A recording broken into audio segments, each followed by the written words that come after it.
কি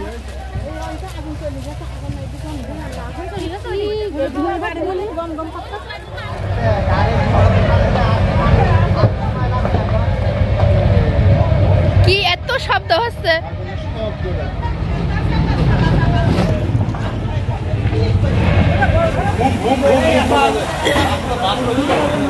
বাসটার আগে এত শব্দ হচ্ছে ফায়ার সার্ভিসের লাগছে।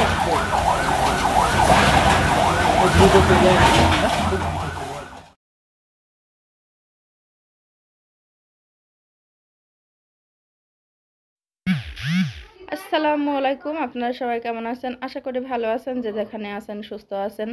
তো আমিও ভালো আছি, বেশ মোটামুটি ভালো নাই বলতে গেলে। কি হঠাৎ করে আজ দুপুরে তো রান্না শুরু করতেই দেখি বাড়ির পাশে চাচা শ্বশুরের বাড়িতে হঠাৎ করে অনেক গ্যাস সিলিন্ডার বাস্ট মেরে আগুন ধরে গেছে। তো এমন দুঃখজনক ঘটনা তো আপনাদের সঙ্গে শেয়ার না করে পারলাম না।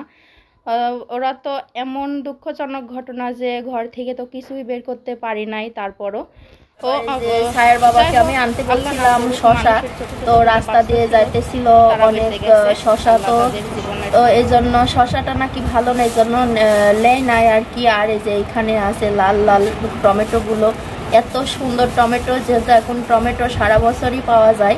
আর এরকম টমেটো এর আগে নিয়ে আসছিল, তো এরকম না, টমেটোগুলি খুবই সুন্দর দেখে, কিন্তু আমার খুব পছন্দ হয়েছে, বেশ লাল টকটকা। আর আজকে আমি খুলে ফেলছো, আচ্ছা আমি পরে পরাই দিচ্ছি, থাক। আর যেখানে আছে আমি আজকে বড় বড় করে আলু কাটছি, আজকে আর গোল গোল করে নাই, মাঝখান দিয়ে ফিরে দিছি আর কি। তো দুইটা আবার রাখছিও গোল গোল করে। তো এখানে পেঁয়াজ রসুন দিয়ে সব কেটে রাখছি, একটু মাংস রান্না করবো এই জন্য। তো মাংসের মধ্যে আলুটা দিলে বেশ ভালো লাগে খেতে, আর আমার তানভীরও আলুটা খায়, পছন্দ করে।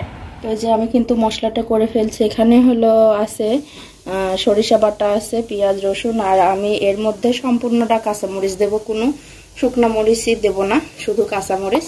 তো চচ্চড়িটা আমি এর আগে রান্না করছি, তো মশলাটা আগে কষাই নিয়েছি, ওইভাবে এক স্বাদ। আর এভাবে মশলা দিয়ে মাখাইয়ে দিলে নাকি আরেকটা স্বাদ হয় অন্যরকম। আর যেহেতু কাঁচামরিচের স্বাদ, এই জন্য তো আমি আজকে অন্যরকম ভাবেই রান্নাটা করব, পুরা সম্পূর্ণভাবেই আলাদা রান্না। আমি সব লবণ হলুদ তেল মশলাগুলোর পারেই দেব।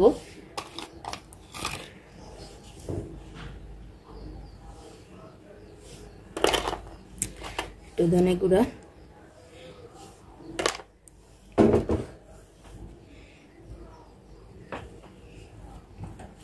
তো এবার তেলটা দিয়ে শুধু নাড়াচাড়া করব।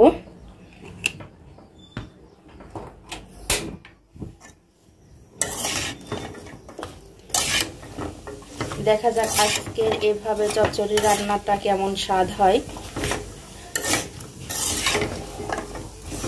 কালারটা যেভাবে আসবে, কাঁচা মরিচের কালার, দেখতে একটু হালকা কালার হলেও খেতে কিন্তু অনেকটাই স্বাদ। ও বাবা, পানি খাবা?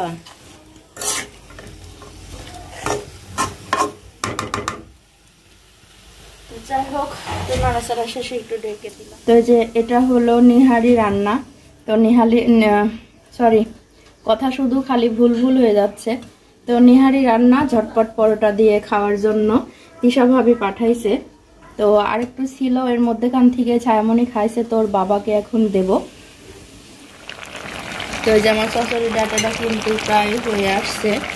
তো আমি সরিষা বাটা দিয়ে মাখাই দিলাম, কারণ সরিষা বাটাটা যদি একবারে মশলার মতো করে কষাই দিই, তো সরিষা বাটার একটা সেন্ট থাকে না, অন্যরকম হয়। তো আমি মাখাই দিছি, তো দেখতে তো খুবই ভালো লাগতেছে, মনে হচ্ছে টেস্টটাই অন্যরকমই হবে। তো আমার রান্নাটা কেমন লাগলো সেটা কিন্তু আপনারা নিশ্চয়ই জানাবেন।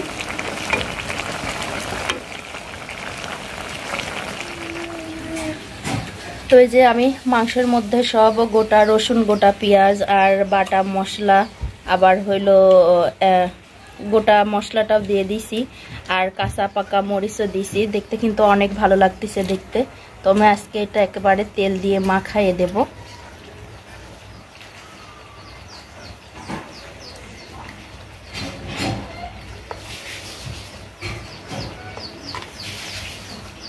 যেহেতু মরিচের গুঁড়ায় অনেক ঝাল, এজন্য আমি খুব অল্পই দেব। এত রোদ গরমে অত ঝাল খাওয়াটা কিন্তু ঠিক না। ও বাবা, হ্যাঁ বাবা। আর আপনারা জানেন যে প্রতি শুক্রবার আমার তানভীর হলো নামাজে যায়,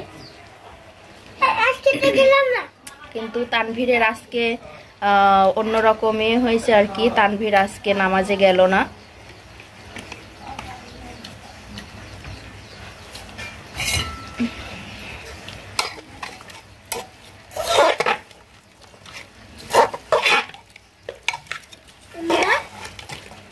হ্যাঁ,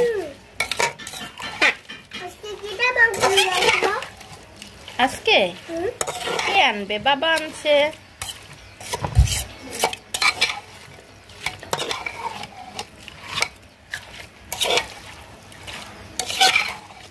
তো মাংসে কিন্তু মশলাগুলো যদি ঠিকঠাক না হয় তো মাংসটার কালারটা ভালো আসে না, দেখতেও ভালো লাগে না, আবার খেতেও কিন্তু স্বাদ হয় না।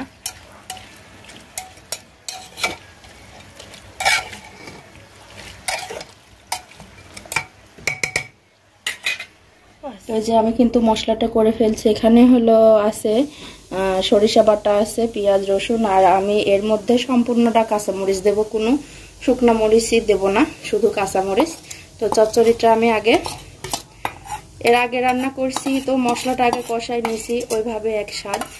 আর এভাবে মশলা দিয়ে মাখাইয়ে দিলে নাকি আরেকটা স্বাদ হয় অন্যরকম। আর যেহেতু কাঁচামরিচের স্বাদ, এই জন্য তো আমি আজকে অন্যরকম ভাবেই রান্নাটা করব, পুরা সম্পূর্ণভাবেই আলাদা রান্না। আমি সব লবণ, হলুদ, তেল, মশলাগুলোর পাড়েই দেব।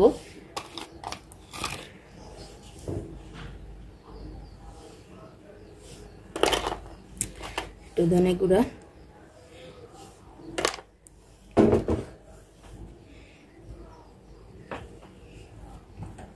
তো এবার তেলটা দিয়ে শুধু নাড়াচাড়া করব।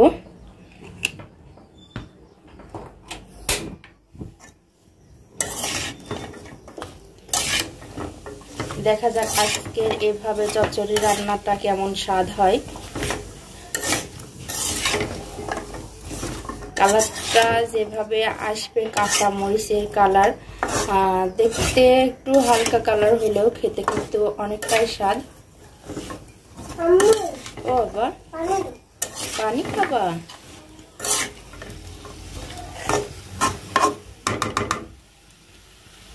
যাই হোক, তো নাড়াচাড়া শেষে একটু ঢেকে দিলাম। তো যে এটা হলো নিহারি রান্না। তো কথা শুধু খালি ভুল হয়ে যাচ্ছে। তো নিহারি রান্না ঝটপট পরোটা দিয়ে খাওয়ার জন্য তিশা ভাবি পাঠাইছে। তো আরেকটু ছিল, এর মধ্যেখান থেকে ছায়ামণি খাইছে, তোর বাবাকে এখন দেব। তো যে আমার চচ্চড়ি ডাটাটা কিন্তু প্রায় হয়ে আসছে।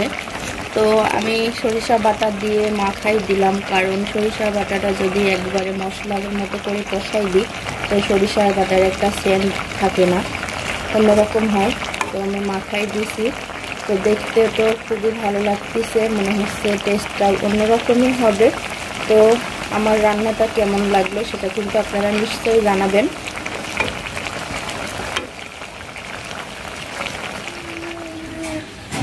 তো এই যে আমি মাংসের মধ্যে সব গোটা রসুন, গোটা পেঁয়াজ আর বাটা মশলা, আবার হইলো গোটা মশলাটাও দিয়ে দিছি, আর কাঁচা পাকা মরিচও দিছি। দেখতে কিন্তু অনেক ভালো লাগতেছে দেখতে।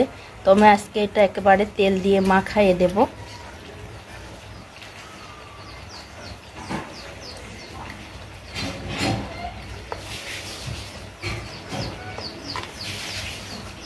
যেহেতু মরিচের গুঁড়ায় অনেক ঝাল, এজন্য আমি খুব অল্পই দেব।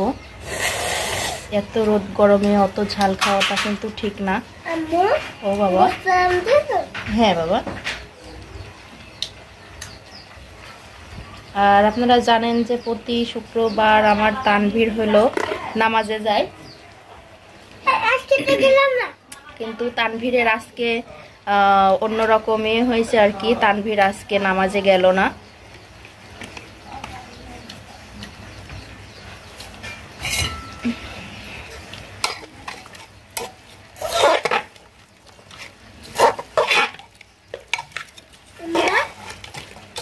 হ্যাঁ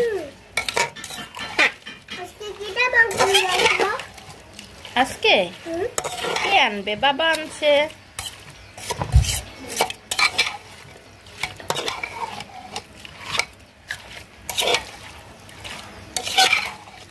তো মাংসে কিন্তু মশলাগুলো যদি ঠিকঠাক না হয় তো মাংসটার কালারটা ভালো আসে না, দেখতেও ভালো লাগে না, আবার খেতেও কিন্তু স্বাদ হয় না।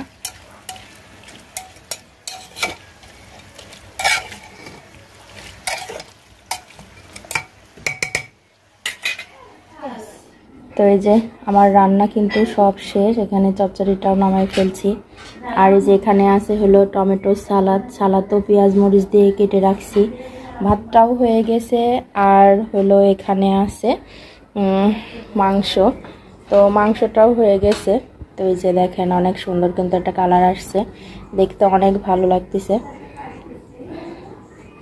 তো এখন দুপুর টাইম, সব রান্না করা শেষ। তো এখন আমরা সবাই মিলে খাবো। এমনিই অনেকটা দেরি হয়ে গেছে, আরও রোদ গরমের মধ্যে।